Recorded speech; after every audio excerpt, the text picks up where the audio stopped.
क्यों पढ़ें? क्या आपने कभी खुद से पूछा है कि आप अपनी जिंदगी में जो रास्ता चुन रहे हैं वो सच में आपका अपना है या बस किसी और के कहने पर चल रहे हैं?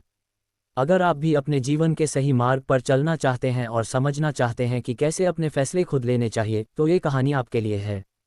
ये कहानी आपके दिल को छू जाएगी और आपको अपने जीवन की दिशा पर विचार करने के लिए प्रेरित करेगी। गधे का रास्ता, द डोंकीज पाथ। एक छोटे से गांव में भोलू नाम का एक गधा रहता था। वह गांव बाकी दुनिया से बिल्कुल कटा हुआ था, न वहां कोई आता था और न वहां से कोई कहीं जाता था। एक बार गधे ने सोचा, क्यों ना जंगल के उस पार जाकर देखा जाए कि आखिर उस तरफ है क्या। अगले दिन भोर में ही वह जंगल की ओर बढ़ चला। जंगल घना था और गधा मूर्ख, बिना सोचे समझे उसे जिधर मन करता उधर चल पड़ता। जैसे तैसे करके उसने जंगल पार किया और दूसरी छोर पर स्थित एक और गांव पहुंच गया। उधर गांव में हल्ला मच गया कि भोलू गधा गांव छोड़कर चला गया है। सब बात करने लगे कि वो कितना भाग्यशाली है और अब कितनी आराम की जिंदगी जी रहा होगा। लोगों की बात सुनकर कुत्तों के एक झुंड ने भी जंगल पार करने का निश्चय किया। अगली सुबह वह गधे की गंध का पीछा करते हुए उसी रास्ते से जंगल के उस पार चले गए। फिर क्या था, गांव के अन्य पशुओं में भी जंगल पार करने की होड़ सी लग गई और सभी गधे द्वारा खोजे गए रास्ते पर चलते हुए जंगल पार करने लगे। बार बार उस रास्ते पर चलने से एक पगडंडी सी बन गई और कुछ सालों बाद इंसान भी उसी रास्ते को पकड़कर जंगल पार करने लगे। समय बीतता गया और धीरे धीरे गांव की आबादी काफी बढ़ गई। तब सरकार ने जंगल पार करने के लिए एक सड़क बनाने का निर्णय किया।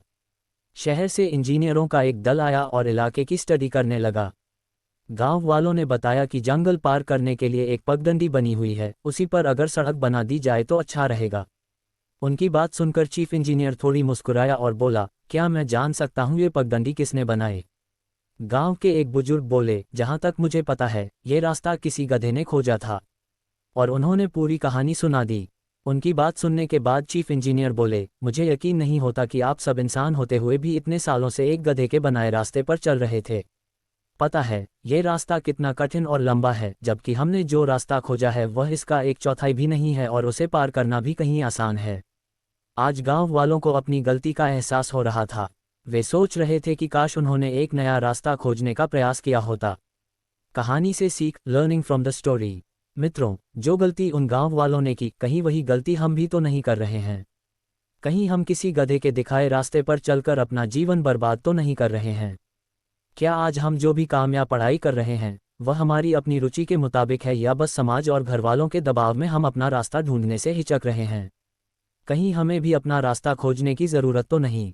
अगर हमें एक मतलब भरा जीवन जीना है तो हमें इन प्रश्नों का उत्तर देना होगा, वरना उस इंजीनियर की तरह एक दिन हमें भी कोई मिलेगा और बताएगा कि हमने अपना पूरा जीवन एक गधे का रास्ता पकड़े पकड़े बर्बाद कर दिया। जब तक आप अपने लिए कुछ नहीं करते तब तक आप कभी भी कुछ हासिल नहीं कर सकते। आपको बस ये करना है, 1. अपने लक्ष्यों और सपनों को पूरा करने की दिशा में कदम बढ़ाएं। 2. अपने आत्मविश्वास को बनाए रखें और खुद को प्रोत्साहित करें। 3. अपने सुझाव और सवाल मुझे भेजें।